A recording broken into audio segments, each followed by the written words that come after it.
The armor arrived in 3 pieces, which was 2 more pieces than it was supposed to be in. And Roic figured that was probably someone's fault, but not yet certainly his.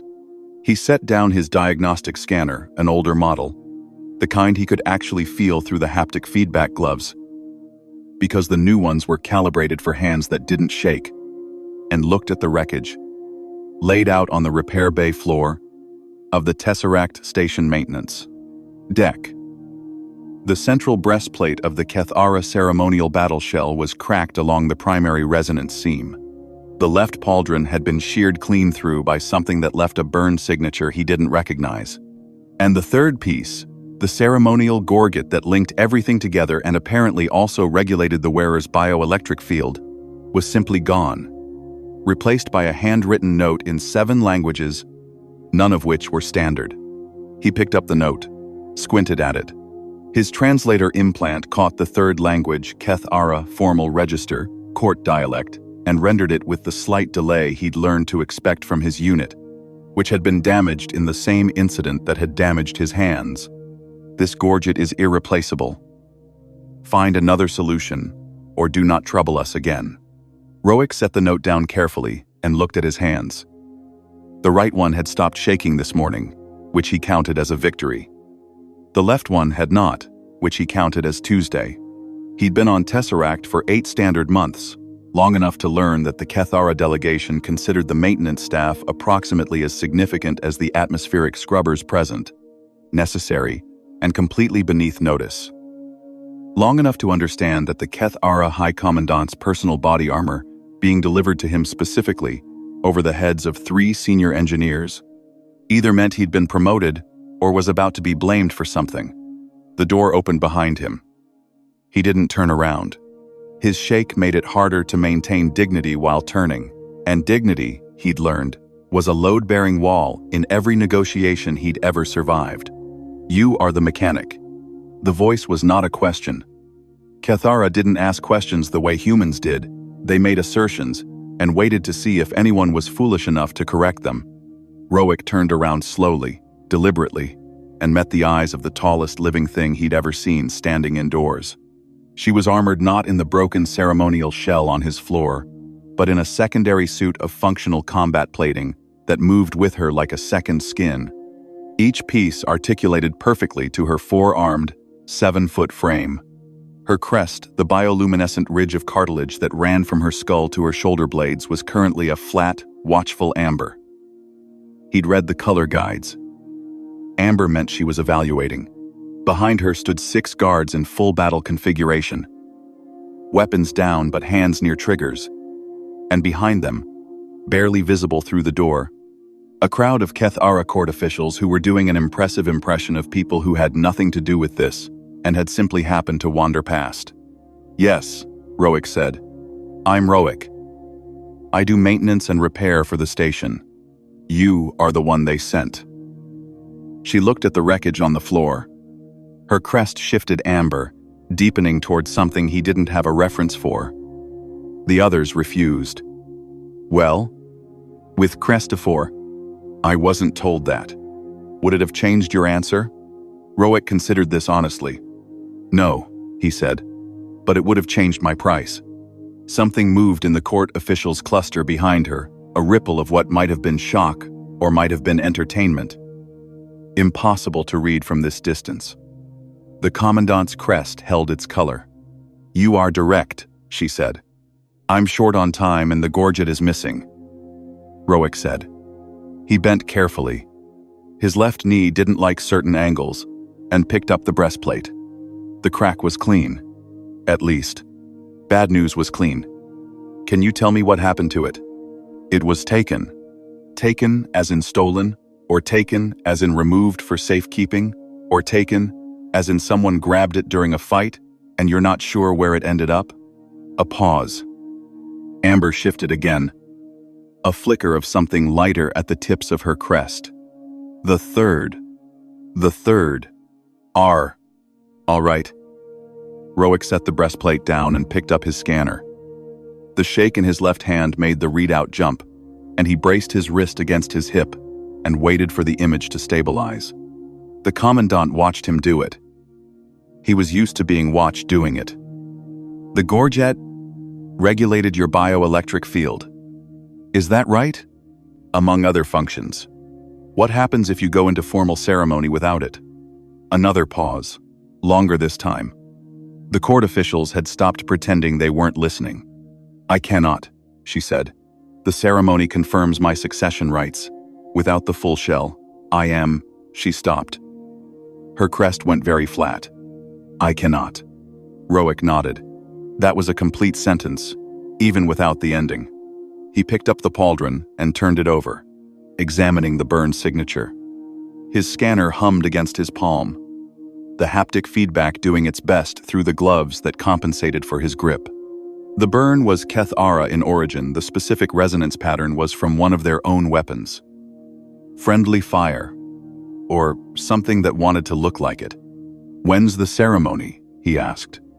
18 standard hours. Roic did the math.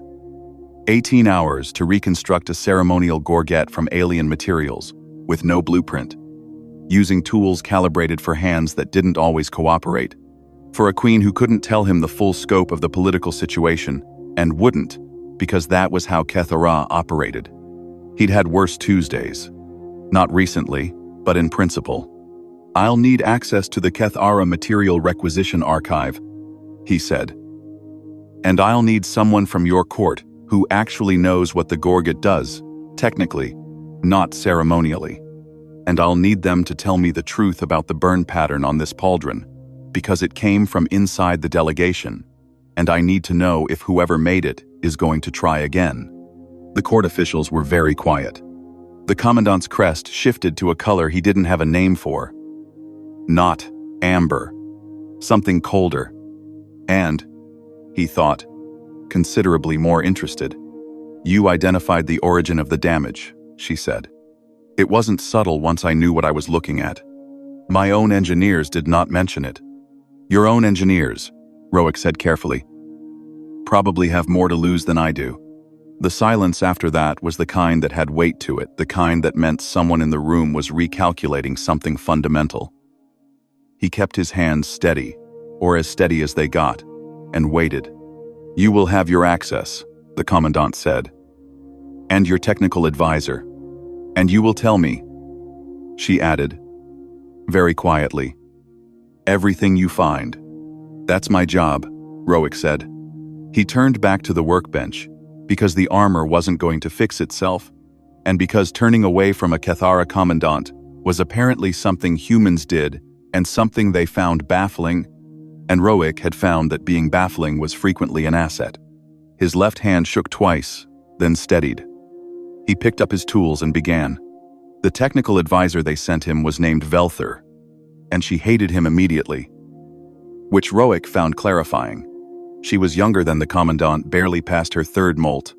By the smoothness of her plating, and she stood in the doorway of the repair bay with the specific posture of someone who had been assigned a task beneath them and was determined to make everyone aware of it. Her crest was a flat, dismissive gray. She held a datapad with both upper arms and said nothing. Roic said, I need the full bioelectric specifications for the Gorget. Not the ceremonial function, the actual field generation parameters. And the material composition, if you have it. Velthir looked at him the way someone looked at a piece of equipment that was running the wrong program. You are not an engineer, she said. No, Roic agreed. He was already back at the workbench, running his scanner across the breastplate's resonance seam a second time. The crack was deeper than it always was. I'm a mechanic, different skill set. The commandant's armor is built to Keth-Ara engineering tolerances. Human hands cannot. My hands can't do a lot of things, Roic said. He didn't look up. I've got workarounds. The specifications? Velthir's gray crest went, briefly, to a startled pale gold before she controlled it. Roic had learned that pale gold was involuntary. It meant something had happened that the Keth-Ara hadn't accounted for. He filed this away. She transferred the files to his workstation without further argument. He took that as a win. Modest, but real. The specifications were extraordinary. He sat with them for 20 minutes. Velthir, standing behind him, doing an excellent impression of someone who wasn't reading over his shoulder, and found himself genuinely impressed by the engineering. The gorget wasn't just ceremonial. It was the keystone of a distributed field system that ran through the entire shell, regulating the commandant's bioelectric output so that she could function in the high-resonance environment of the formal court chamber without accidentally disrupting every electronic device within 15 meters. Remove the gorget, and the system didn't just lose a piece, it became actively hazardous to the wearer. She can't put the shell on at all without it, Roic said. Not safely. Correct. Velthir's voice was still flat, but something in it had shifted fractionally towards something that wasn't contempt. How long has the full shell been in ceremonial use? 4 generations. Has anyone ever had to replace the gorget before? A pause. No. So there's no secondary blueprint? No. Roic sat back in his chair and looked at the specifications and thought about what he had available. The Keth Ara materials were specific, a latticed crystalline substrate that grew under specific bioelectric conditions and couldn't be synthesized from scratch in 18 hours or 18 days. He didn't have the substrate. He didn't have anything close to the substrate. He had a repair bay full of station-grade components, a left hand that shook, a Kethara engineer who found him professionally offensive, and 17 hours and 40 minutes. What's the ceremony for? He asked. I don't see why that is relevant to... It's relevant, Roic said. Because I need to know what the gorget actually has to do during the ceremony, not what it's supposed to do in theory. The two aren't always the same thing, and if I understand the actual functional requirement, I might be able to find an approach that doesn't require me to replicate something I can't replicate. Another pause. Velthir's crest did the pale gold thing again, briefly. The ceremony, she said slowly, requires the commandant to stand in the resonance field of the court chamber for 4 standard hours. The field tests the armor's integrity. The gorget ensures she is not a pause, the first one that seemed genuinely reluctant. She is not overwhelmed. The field is calibrated to the shell. Without the gorget, the shell cannot calibrate. So, the gorget isn't generating the field. It's translating it. That is a simplification. It's also accurate, or you'd have corrected me. Velthir's crest held at gray, but her lower arms moved. A gesture he didn't know. Quick and involuntary. He made a note of it. If I can build something that performs the translation function, Roic said, even if the materials aren't Keth Era grade, it might be enough to get through 4 hours. It won't be pretty, and it won't be permanent, but it'll work. Human materials, Velthir said, cannot withstand Keth Ara resonance fields. At full exposure, no. Roic pulled up the station's materials inventory. But I'm not building it for full exposure. I'm building it to sit between the field and the wearer and translate for 4 hours. That's a different problem. He found what he was looking for and started pulling components from the list. His left hand was shaking again. He'd been at the workstation too long without a break, and he rested it on his knee and kept working with his right. Velthir watched him. He was aware of it the way he was aware of most things that were watching him. A background calculation, filed, and not dwelled on. What is wrong with your hand? She asked. Nerve damage, old injury. It affects your work. Everything affects my work, Roic said. That's why I have 17 different ways to compensate. Can you get me a material sample from the original gorget? Even a fragment? I need to understand the lattice structure. A pause longer than any previous pause. There are fragments, Velthir said. In the evidence archive. She stopped. From the fight where it was taken, Roic said quietly. Yes, I'll need those. He looked up at her directly for the first time since she'd walked in. Her crest had shifted again, still mostly gray, but with a thin line of amber at the ridge. Evaluating. Like the commandant, but for different reasons. "You are not," she said, very carefully. "Nobody ever is," Roic said, and went back to his work.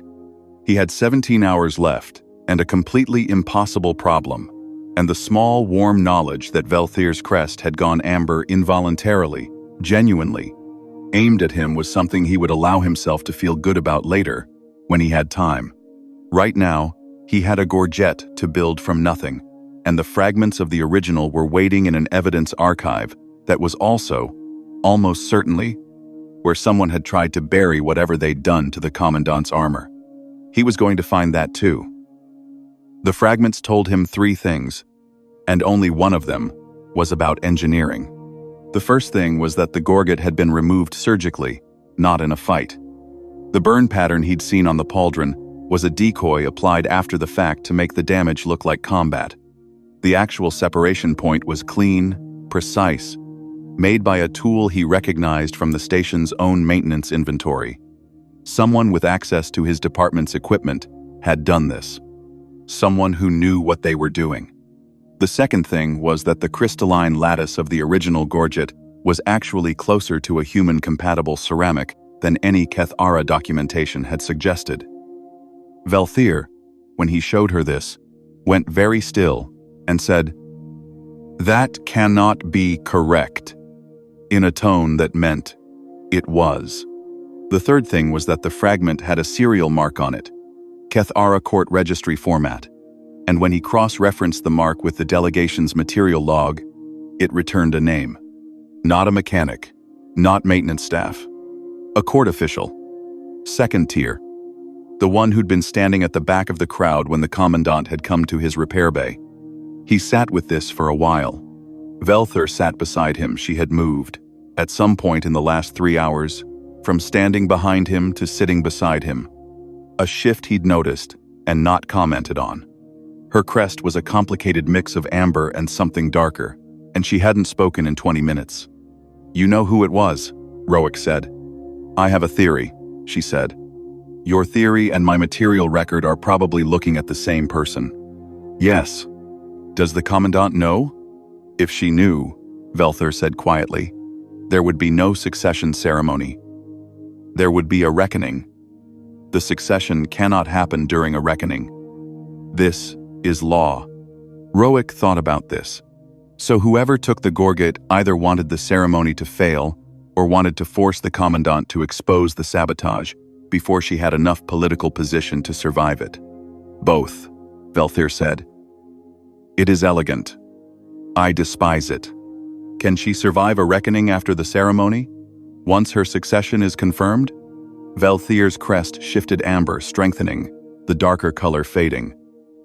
"With the succession confirmed, she has standing to initiate any action she chooses, including, yes, she could survive it. Then the gorget needs to work for 4 hours," Roic said. "And nobody else needs to know about that serial mark until after the ceremony." A pause. "You are suggesting we do nothing." "I'm suggesting we do the one thing that actually solves the problem, which is get the armor functional so the ceremony goes forward." He picked up the fragments and the components he'd been accumulating for the past 6 hours. "I can build a translation array from the ceramic analog and 3 station-grade field modulators. It won't look like the original. It will look like a human stuck some parts together in a hurry because a human did. But it will function. The court will see it. Yes, it will be conspicuous. Very." Velthir was quiet for a long time.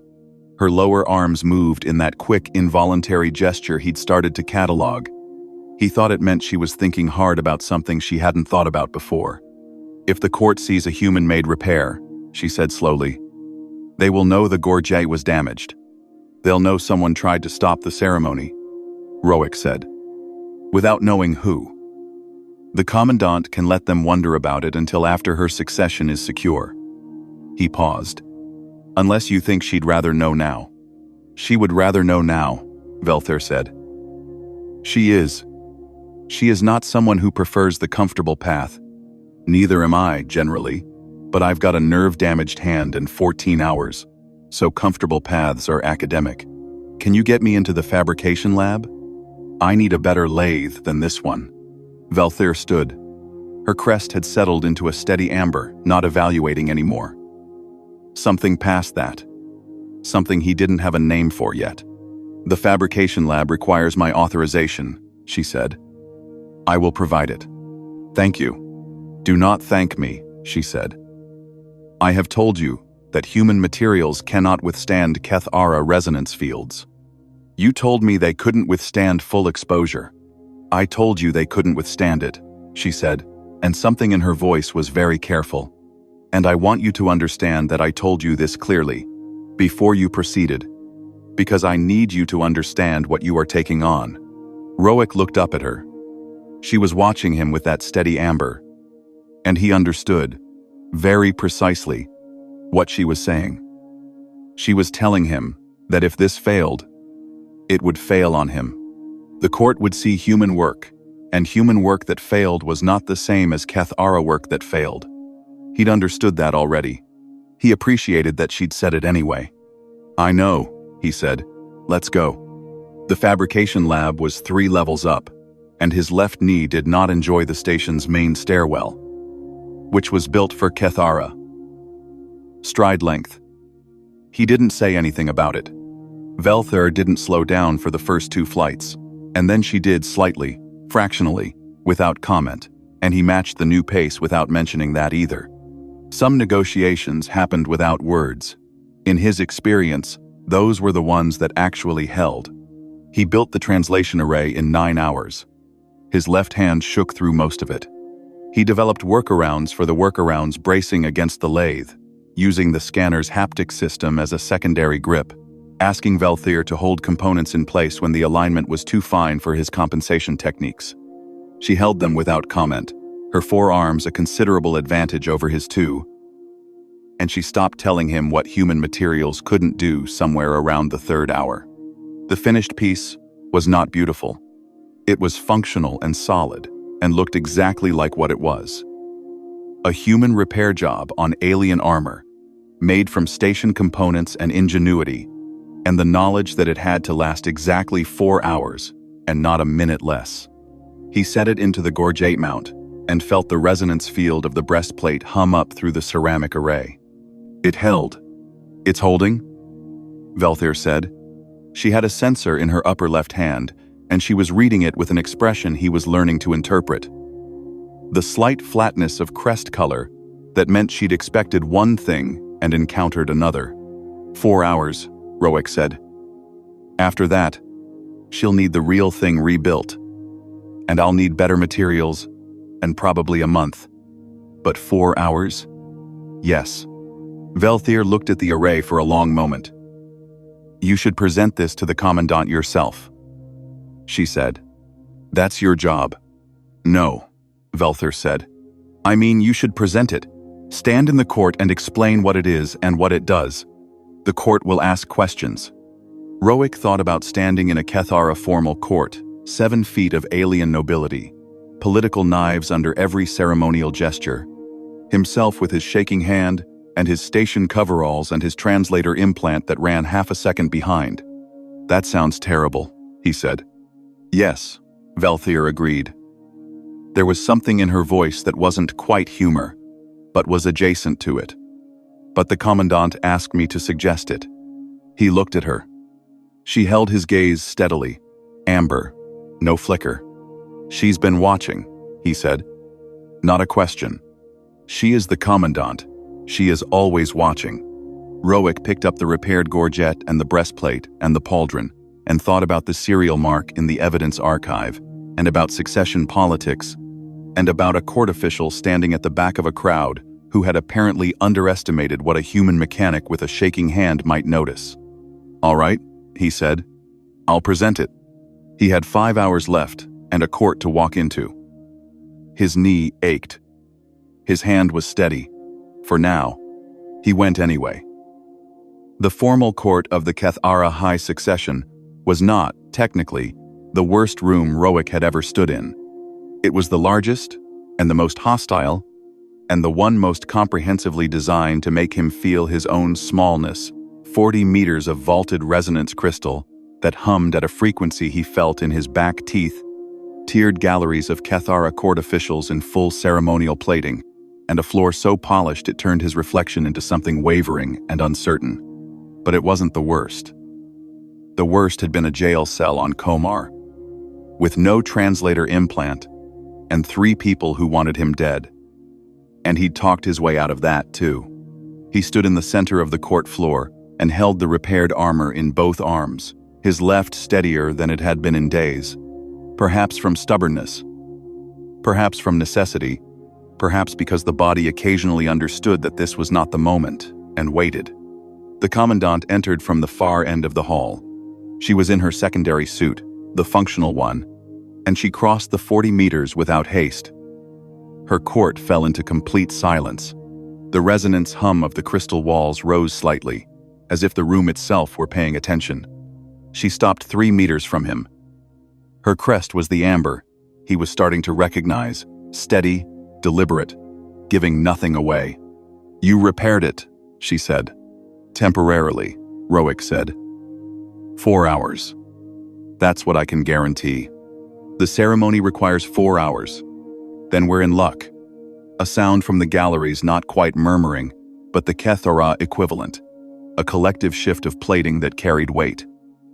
The commandant's crest held amber. She extended her lower right hand, and he placed the gorget into it, and she held it up so the gallery could see the repair, see the station-grade ceramic, the human components, the obvious and unflinching evidence that the gorget had been missing, and now was not. "Who?" said a voice from the gallery, precise and formal and carrying a very specific kind of dread. "Authorized a human repair of the succession armor." The court official who'd spoken was standing in the second tier, third position from the left. Roic had the serial mark memorized. He recognized the body language even across 40 meters, the plating angles, the crest going very flat and very controlled. He said nothing.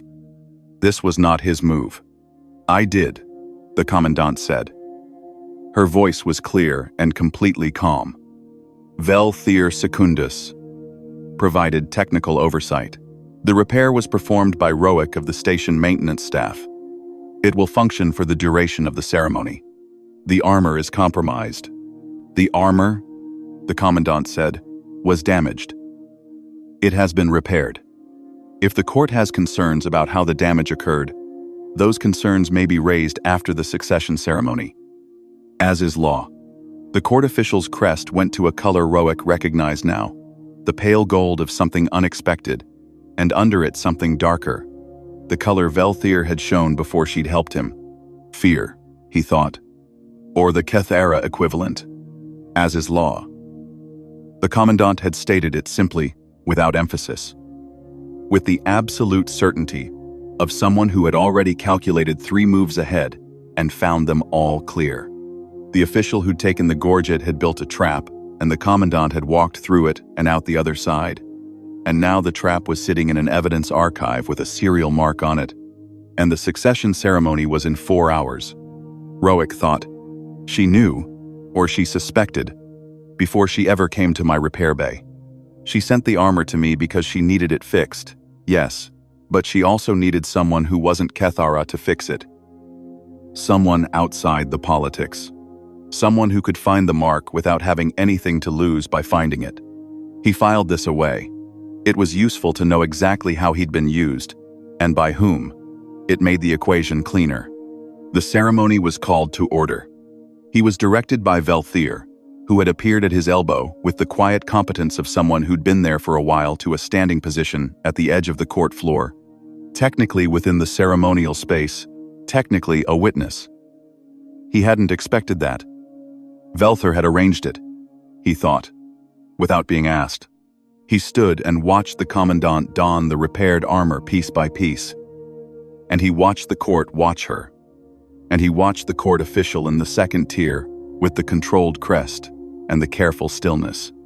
The resonance field rose when the gorget was fitted. He felt it even where he was standing, at the edge, well outside the direct field, a hum that went through the floor, through the soles of his boots, up through his knee, and into his spine. The repaired array was working. He could tell because nothing was going wrong, which was the primary metric for success in field repair. Velthier leaned slightly toward him. "It's holding," she said, very quietly. "I know. The field calibration is maintaining within parameters. I know. You are not watching the armor," she said. "You are watching the official. Also, yes." A pause. Her crest was amber, and she didn't look at him. And she said, "He will not act during the ceremony. To interrupt, the succession rite, is a capital offense. But afterward, after the succession is confirmed, the commandant will have standing to initiate an inquiry. The mark on the fragment is sufficient. He will..." She stopped. "The outcome is predictable." Roic nodded. The outcome was predictable, and the commandant had made it predictable, and she'd used him to do it, and he found he didn't resent that as much as he might have. She'd also kept her word. Access, technical support, honesty, within the limits of what Kethara political survival allowed. That was more than he usually got. "She'll want the armor properly rebuilt," he said. "The real materials, a real gorget. How long does it take to grow the crystalline substrate?" Velthier looked at him sideways. 3 months, under optimal conditions. "Who does that work?" "Typically, the court engineers." "Typically," Roic said. Another pause. The resonance field sang through the floor between his feet. "You are asking," Velthier said carefully, "if there is a role for a human mechanic in a 3-month Kethara engineering project. I'm asking if the court engineers who didn't mention the burn pattern on the pauldron are the ones you want growing the substrate for the commandant's personal armor." Velthier's crest flickered amber, pale gold, back to amber. "That," she said, "is a very direct question. I told her I'd tell her everything I find," Roic said. "That includes the part where she's going to need someone in that fabrication lab she can trust." The ceremony continued around them. The commandant stood in the resonance field, and the ceramic array hummed and held. 4 hours away, the succession would be confirmed, and the political ground would shift. And somewhere in that shift, there was a question about a human mechanic with a shaking hand and a talent for noticing things that people with more to lose had missed. He didn't know yet what the answer to that question was. He knew what he'd built, and that it was holding, and that Velthier was standing slightly closer to him than protocol required, and her crest was amber, and she had stopped telling him what human materials couldn't do. His left hand stayed steady through the first hour, and most of the second. He counted that as a victory. The real kind. The kind that cost something and therefore meant something. The kind that Bujold would have called earned, and it was only halfway done.